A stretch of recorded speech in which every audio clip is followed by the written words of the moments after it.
there, my name is Elise Castonguay. Welcome to project recipe number 6 of the 52 scrapbooking project recipes. For today's base, you should be using 2 sheets of cardstock. Well, I'm the frugal scrapbooker, so instead of doing that, I took 1 piece of shimmer because I think it is so pretty with these colors, and I cut it at 5 inches times 2. So I have 2 5-inch strips. And I did 5 inches because I'm going to use the back of this for welding. And then I have 2 1-inch strips that are left over. I'm going to use those for welding as well. So here we go. So that's your base, and I'm just setting that aside. As I mentioned, normally that would be 2 full sheets, but I'm going to use less. All right, so for the first piece, our designer paper number 1, we're going to cut this at 6 inches to make 2 6-inch strips.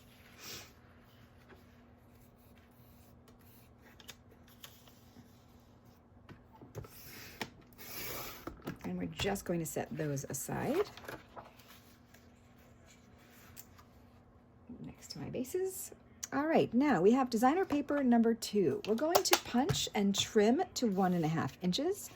As you can see here, I have been focusing on Love Wins. I believe that's what this paper pack was called. And my son and his girlfriend just celebrated their 2nd anniversary yesterday, and she sent me the pictures. So I am delighted to be scrapbooking them today. So I'm using the Scalloped Hearts punch. I thought it was perfect.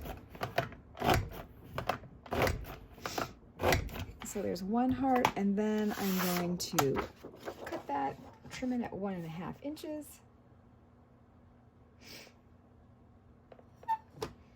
We may decide this is too thick, but we're going to give it a shot. And then I'm going to punch the second one. I think the goal here is not to go over 1.5 inches, but we may decide to go under. Now this paper, this Love Wins, is beautiful, but it's pink on one side and blue on the other. And I don't know that I really wanted to use the blue. I wanted to keep pink all the way through. So what I did, and you'll see in just a second, we should be cutting 2 additional 1.5-inch strips. But what I chose to do instead, because there would be no variation if I just cut from this paper, I found another sheet. So we're going to pretend that this is the back side of this, and I'm going to cut this at 1.5 inches times 2. It's a 3-inch strip.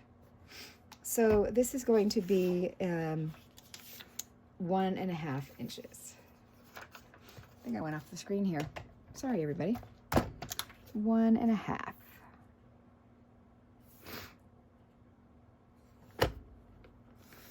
There we go. So this is going to be the strips that are on the outer side of this layout. And in this case, part of my base. All right, so we did that. We repeated the 1.5-inch punch. Now we're going to take the rest of this piece and we're going to trim it to 6 inches because that's what it would be if I had used the other 1.5 inches. So here is my 6 inches. And then we're going to rotate this, and I'm going to cut it at 4 inches. I'm going to slide it over and cut it at another 4 inches. And finally, the last piece, I'm going to rotate and cut it at 3. So I have 2 3 by 4-inch mats. And there we go. And I just trim this a little. And I'm just going to double check on this one. Is this 4 inches? It is slightly over. And let's double check on this one as well. You know, that end of the strip is sometimes just a little over. All right, so we have the mats, and we have the strips, and we have the base piece strips. All right, finally, this is designer paper number 3, and these are going to be extra long, extra large mats. So these are going to be 6.5-inch mats and 4.5-inch square mats. So to make my first cut at 6.5 inches. And my second cut is going to be at 4.5 inches.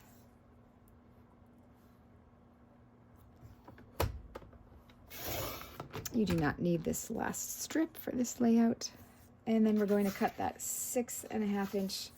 We're going to rotate it and cut it at 4.5 inches.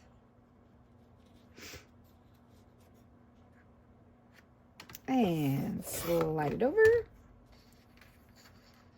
And cut it again at 4.5 inches. So we have two 4.5 by 6.5 inch mats. This piece can be left aside, set aside, and then we're going to rotate the 4.5 inch strip, and we're going to cut two 4.5 inch mats. So there's one, and there is a second. All right, so now it's just a matter of putting it all together. You know how I love to dry fit before I actually assemble. So here we go.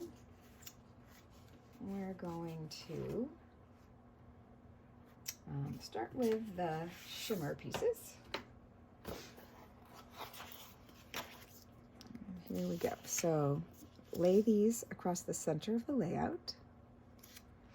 And then the 6-inch piece will lay over 1/2 inch. And so I can weld that there.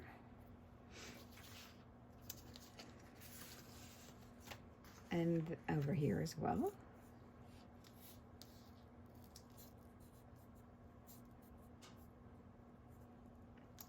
And here we go. And then finally, the 1.5 inch border off to the side. And on this side. And then I will be using those 1-inch strips left over underneath to weld, so I'll do that in a second.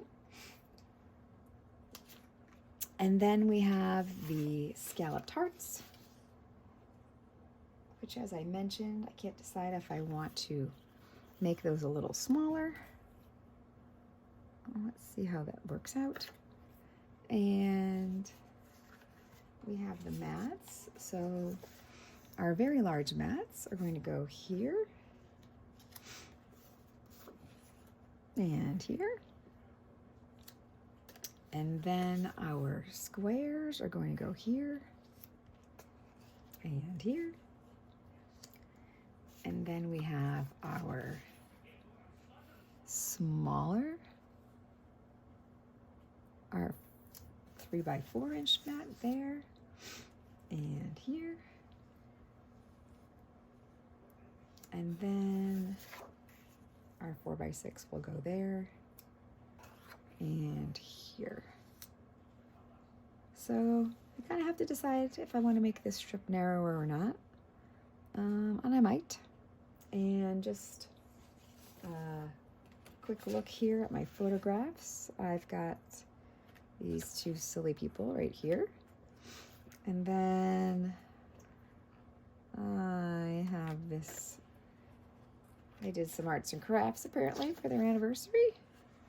And then I have the pizza, and I think I might have missed a picture. So I'll have to go back and find that one.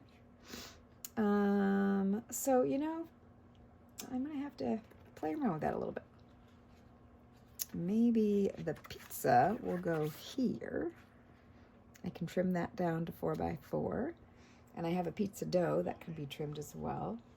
And this is going to be tricky because, you know, she's got these really cute little dinosaurs that they made.